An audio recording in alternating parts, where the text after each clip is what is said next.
bersama kita. Nggak masuk ya. Nadanya nggak masuk ya. Bersama aku Kiki Saputri. Dan aku Ara Ferianti. Hanya di Ngoceh. Di segmen kali ini, segmen yang akan membacakan berita-berita yang seru banget. Di mana lagi kalau bukan di segmen Harta Tahta Berita.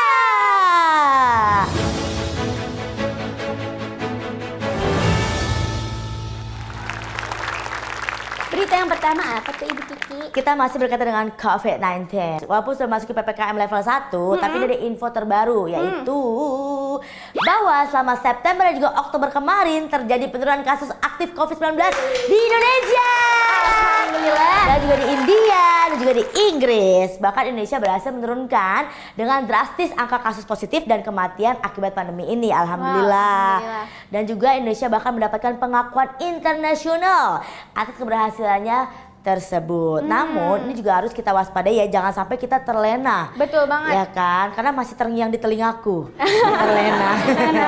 Jangan seperti itu ya, Fa. Jangan. Karena katanya lu punya orang dalam. Oh, jadi yang diungkapkan sama Menko PMK ini. Iya, itu.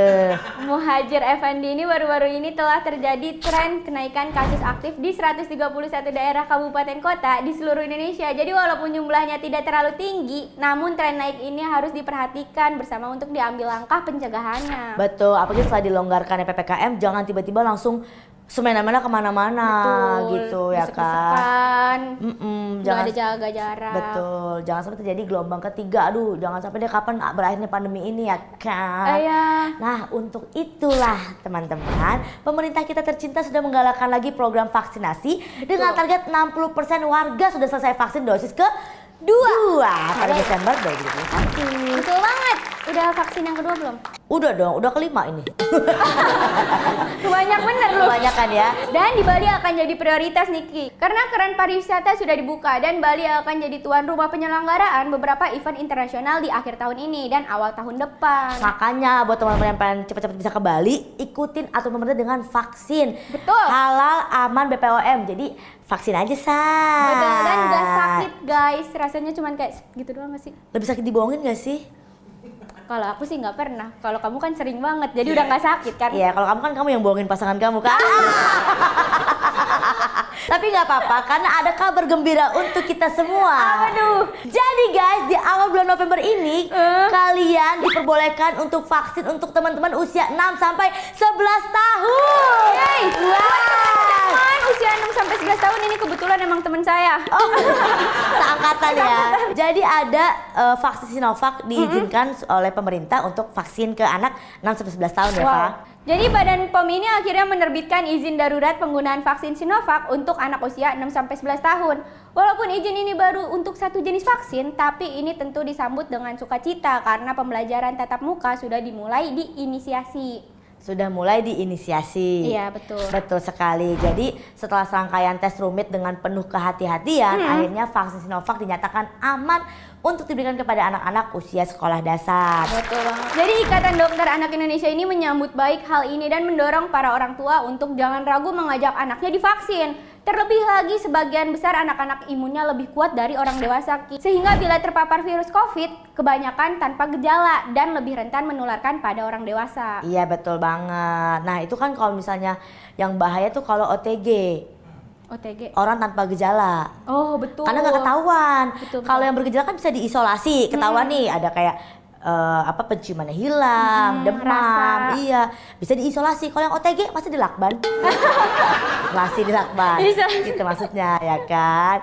Jadi makanya cepat-cepat divaksin supaya tidak menularkan kepada ayah, bunda ataupun eyang-eyangnya di rumah. Dan juga bicara soal vaksinasi, ada nih beberapa pantangan yang kadang diabaikan oleh pasien.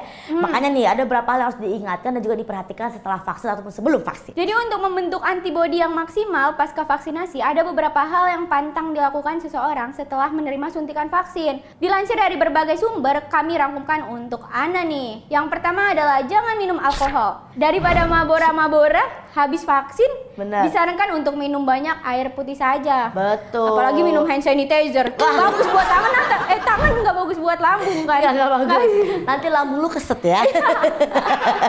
Dan wangi. Betul. Biasanya kan kalau ini wangi. Iya. Ini pas minum wangi. Nggak bisa kecium dong, Pak.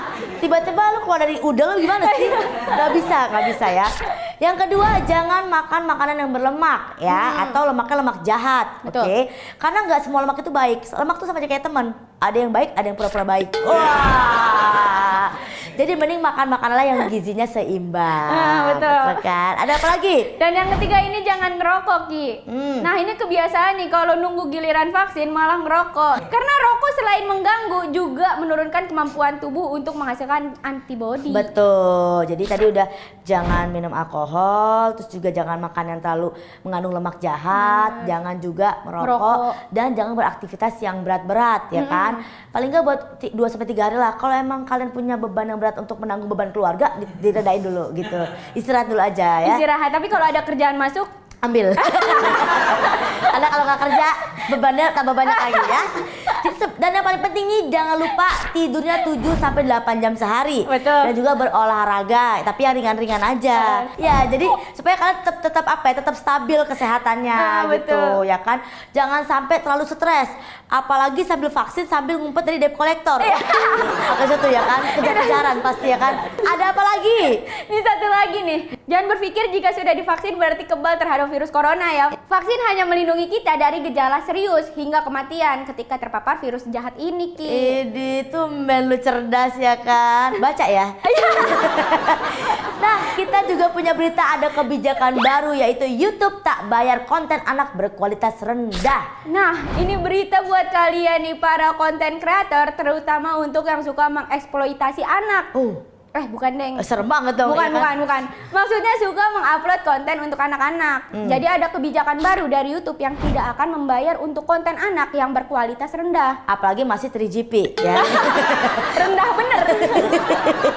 Maksudnya kualitas rendah ini adalah mencakup video yang terlalu komersil dan juga mendorong perilaku anak ke hal-hal yang buruk gitu. Kayak misalnya ada yang squishy dirobek-robek, itu nggak boleh itu perlakuan yang buruk. Iya, jadi kan anak-anak minta beli squishy tapi tidak dimanfaatkan dengan baik, dibuang-buang, masukin ke toilet tuh nggak bagus. Nggak bagus ya, apalagi Iya. dibuang ke pantai. Nah itu, aduh temen lu ya.